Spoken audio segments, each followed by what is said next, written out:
మా latest videos కోసం మా ఈ తెలుగు న్యూస్ ఛానల్ సబ్స్క్రైబ్ చేసి గంట సింబల్ యాక్టివేట్ చేసుకోండి. రేపు మార్గశిర శనివారం. రాత్రి పడుకునే ముందు ఈ ఆకును కాల్చి పడుకోండి. తెల్లవారేసరికి కోట్లు మీ కాళ్ళ దగ్గరకు వచ్చి పడతాయి. కష్టాలు పోతాయి, సమస్యలు పోతాయి, అష్టైశ్వర్యాలు వస్తాయి. రేపు శనివారం. వారాలన్నిటిలో శనివారానికి ఒక ప్రత్యేకమైన స్థానం ఉంది. కలియుగ దైవమైన శ్రీ వెంకటేశ్వర స్వామికి అత్యంత ఇష్టమైన రోజు శనివారం. అలాగే కర్మ ఫలదాత అయిన శనీశ్వరుడికి సంబంధించిన రోజు కూడా ఇదే. అందుకే శనివారం నాడు మనం చేసే చిన్న చిన్న పూజలైనా, చిన్న చిన్న పరిహారాలైనా మన తలరాతను మార్చే శక్తిని కలిగి ఉంటాయి.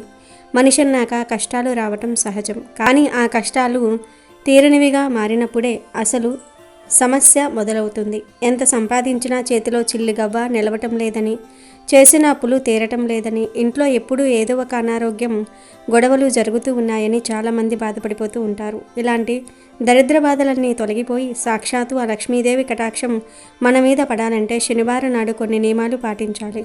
అలాగే ఈ వీడియోలో చెప్పబోయే ఒక అద్భుతమైన ఆకు పరిహారాన్ని రాత్రి పడుకునే ముందు ఖచ్చితంగా చేసుకోవాలి. అసలు శనివారం రోజున ఉదయం నిద్రలేచిన దగ్గర నుండి మనం చేసే పనులే మనకు లక్ష్మీ కటాక్షాన్ని తీసుకువస్తాయి. ముఖ్యంగా శనివారం నాడు తలస్నానం చేసి వెంకటేశ్వర స్వామిని ఆరాధించడం వల్ల ఏలినాటి శని, అష్టమ శని దోషాలు తగ్గుముఖం పడతాయి. శనివారం నాడు పొరపాటున కూడా కొన్ని వస్తువులను మనం ఇంటికి తీసుకురాకూడదు.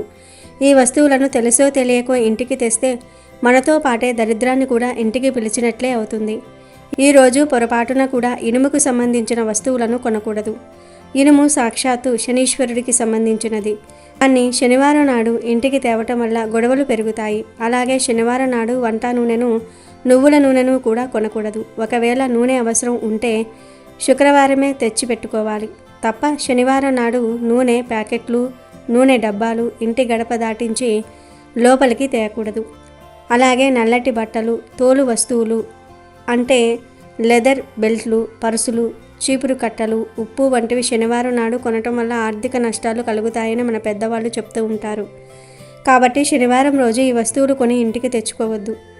అలాగే శనివారం రాత్రి పడుకునే ముందు ఈ చిన్న ఆకు పరిహారాన్ని చేసి చూడండి, మీ జీవితమే మారిపోతుంది. మరి శనివారం రోజు రాత్రి ఏ ఆకును కాల్చాలి, ఆ ఆకు రహస్యం ఏమిటో వివరంగా తెలుసుకుందాం. ఫ్రెండ్స్, దయచేసి ఈ వీడియోకి ఇప్పుడే ఒక లైక్ చేయండి. మీరు చేసే ఒక లైక్ వల్ల ఈ వీడియో మరికొంతమందికి రీచ్ అవుతుంది. వాళ్ళు కూడా ఈ పరిహారం చేసుకుని లబ్ధి పొందుతారు. అలాగే కామెంట్ సెక్షన్లో జై శ్రీరామ్ అని కామెంట్ చేసి మీ భక్తిని చాటుకోండి. ఇక పరిహారం విషయానికి వస్తే శనివారం రోజు కాల్చాల్సిన ఆకు మరేదో కాదు, రావి ఆకు. మన హిందూ ధర్మంలో రావి చెట్టుకు ఉన్న ప్రాముఖ్యత అంతా ఇంతా కాదు. రావి చెట్టును అశ్వథ వృక్షం అంటారు. వృక్షరాజు అంటే చెట్లల్లో రారాజు అని అర్థం. సాక్షాత్తు శ్రీమన్నారాయణుడు రావి చెట్టు రూపంలో ఉంటాడని పురాణాలు చెప్తూ ఉన్నాయి. రావి చెట్టు వేర్లలో బ్రహ్మదేవుడు, కాండంలో విష్ణుమూర్తి, ఆకులలో శివయ్య ఉంటారు. అందుకే రావి చెట్టును త్రిమూర్తి స్వరూపం అని పిలుస్తారు. అందుకే మనం ఈ పరిహారం కోసం రావి ఆకును ఎంచుకున్నాం. రావి ఆకులో దైవిక శక్తితో పాటు పాజిటివ్ ఎనర్జీని ఆకర్షించే గుణం కూడా చాలా ఎక్కువగా ఉంటుంది. రేపు శనివారం ఉదయం లేదా సాయంత్రం సమయంలో ఒక మంచి రావి ఆకును సేకరించండి.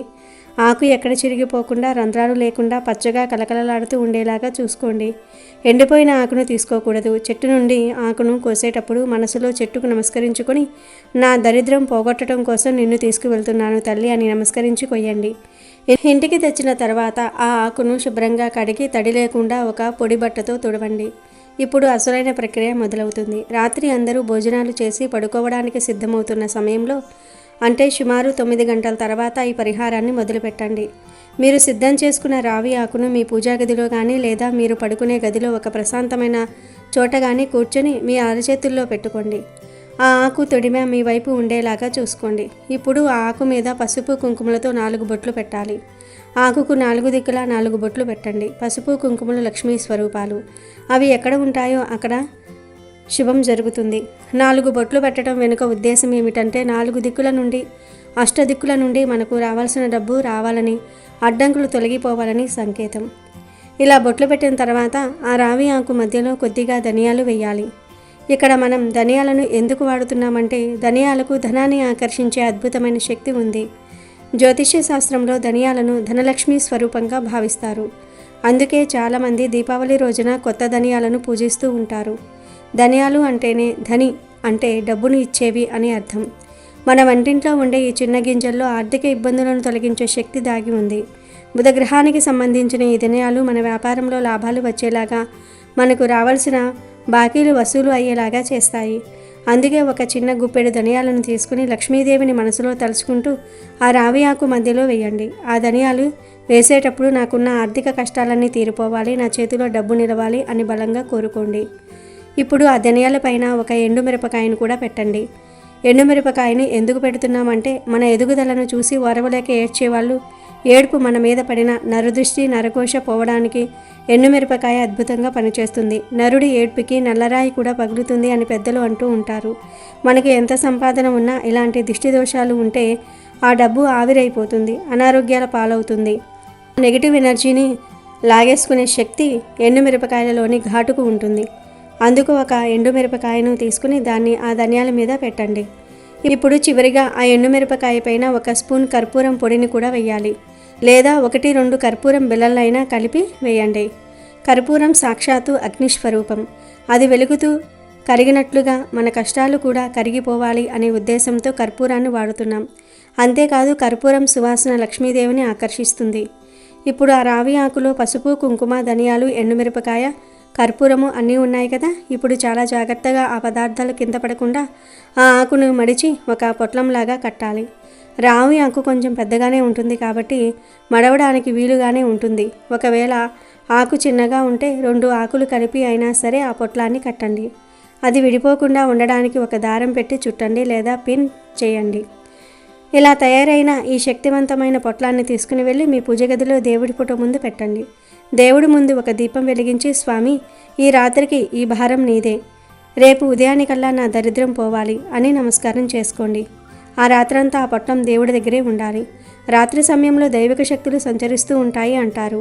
ఆ సమయంలో రావి ఆకు, ధనియాలు, కర్పూరము, ఎండుమిరపకాయల కలయికతో ఉన్న ఆ పొట్లం ఒక యంత్రంలా మారి మీ ఇంట్లో ఉన్న నెగిటివ్ ఎనర్జీని మొత్తం లాగేసుకుంటుంది. ఇక మరునాడు ఉదయం అంటే ఆదివారం ఉదయం నిద్రలేచిన వెంటనే కనీస అవసరాలు తీర్చుకుని స్నానం చేసిన తర్వాత పూజ గదిలోనికి వెళ్ళండి. రాత్రంతా దేవుడి ముందు ఉంచిన ఆ పొట్లాన్ని కుడి చేత్తో తీసుకోండి. దాన్ని తీసుకుని నేరుగా ఇంటి బయటకు వచ్చేయండి. ఇంటి లోపల మాత్రం దీన్ని కాల్చకూడదు. బాల్కనీలోకి కానీ, ఇంటి ముఖద్వారం బయటకు కానీ, లేదా మీ ఇంటి మిద్దె మీదకు కానీ వెళ్ళండి.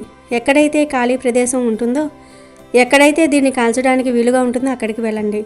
ఆ పొట్లాన్ని నేల మీద లేదా ఒక మట్టి ప్రమిదలో పెట్టి దాని మీద మరికొంచెం కర్పూరం పొడిని చల్లండి.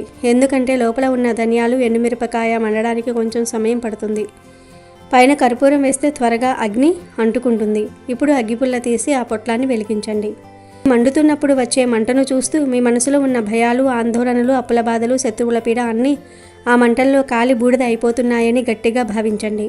మన సంకల్పమే ఇక్కడ ముఖ్యం. ఆ పొగల నుంచి వచ్చే వాసన మీ ఇంటి చుట్టూ ఒక రక్షణ కవచంలా ఏర్పడుతుంది.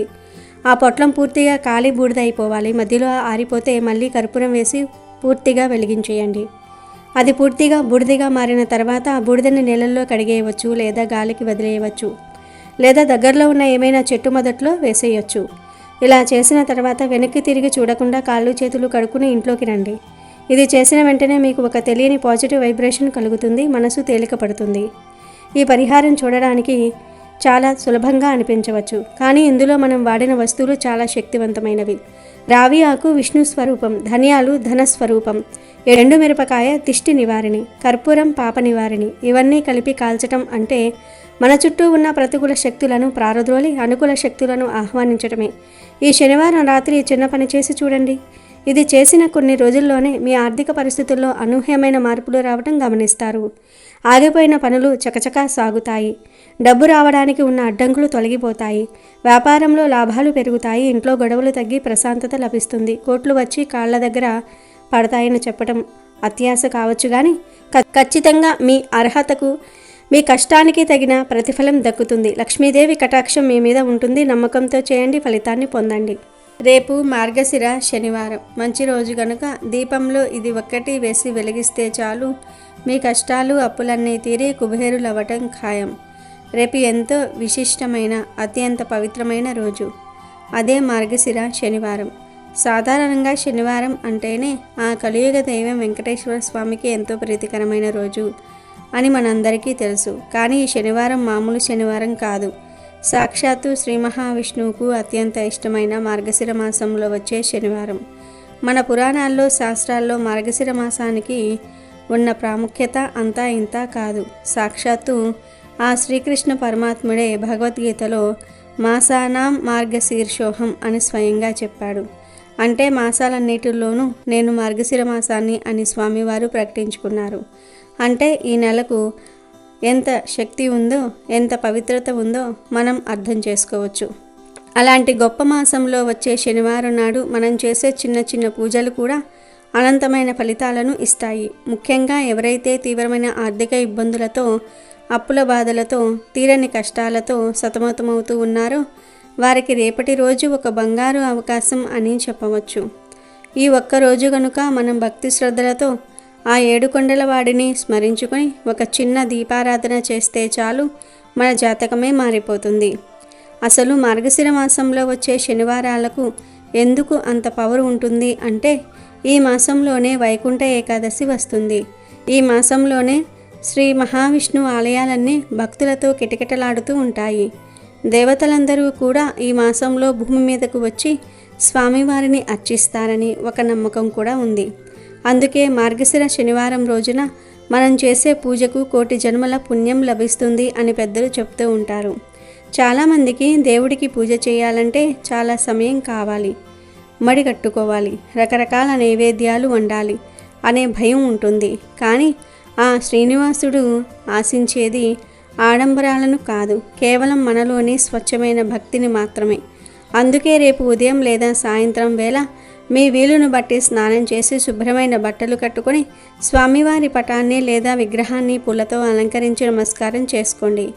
అంత సమయం లేకపోయినా పర్వాలేదు, కనీసం మనసులో ఓం నమో వెంకటేశాయ అని స్మరించుకుంటూ ఒక ప్రత్యేక దీపారాధన చేసినా చాలు, స్వామి కరుణిస్తాడు.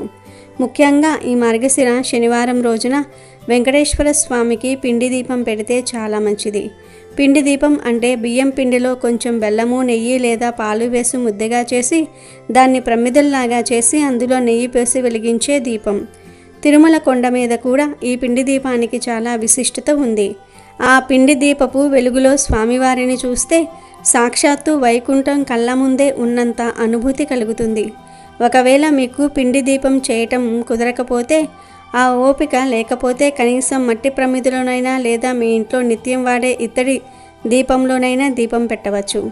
అయితే ఈ మార్గశిర శనివారం రోజు మీరు పిండి దీపం పెట్టినా లేక మామూలు దీపం పెట్టినా ఆ దీపంలో వాడే నూనెలో లేదా నెయ్యిలో కొన్ని ప్రత్యేకమైన పదార్థాలను కలిపితే మీ కష్టాలు పోతాయి, వద్దన్నా ధనం వస్తుంది.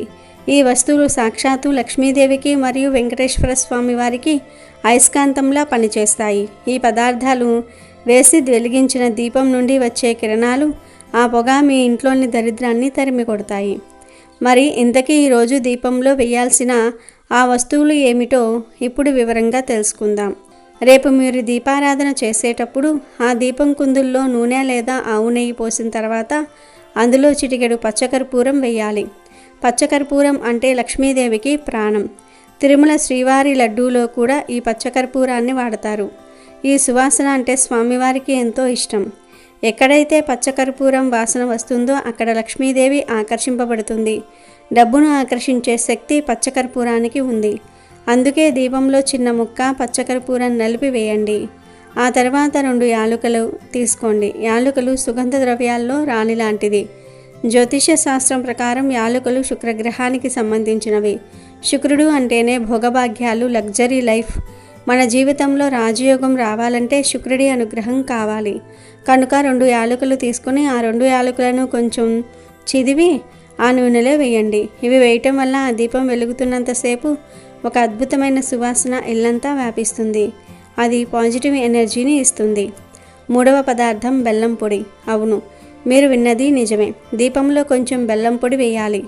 బెల్లం అనేది తీపికి సంకేతం మాత్రమే కాదు, ఇది సూర్యభగవానుడికి సంబంధించిన పదార్థం కూడా.